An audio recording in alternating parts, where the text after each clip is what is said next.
কিছুদিন আগে আমি নয়নতারা গাছের পটিং ভিডিও শেয়ার করেছিলাম, আর সেই গাছগুলো এখন কি সুন্দর গ্রোথ নিয়েছে দেখুন।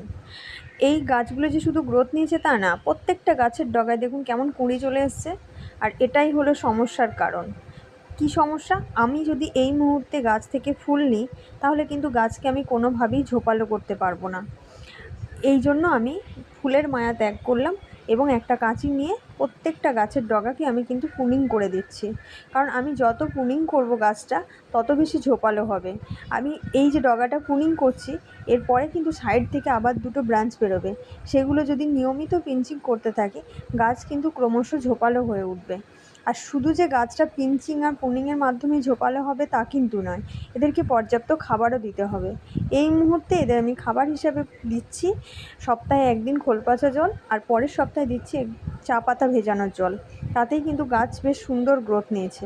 এই যে দেখুন, দুটো করে শাখা বেরিয়ে এসছে অলরেডি, মানে ব্রাঞ্চেস বেরিয়ে এসছে। আর এইগুলো আমি আবার পরবর্তী সময় আবার আমি কিন্তু ওইগুলোকে পিঞ্চিং করবো। এগুলো যখন একটু বড় হবে, আমি কিন্তু এগুলোকে আবার পিঞ্চিং করব।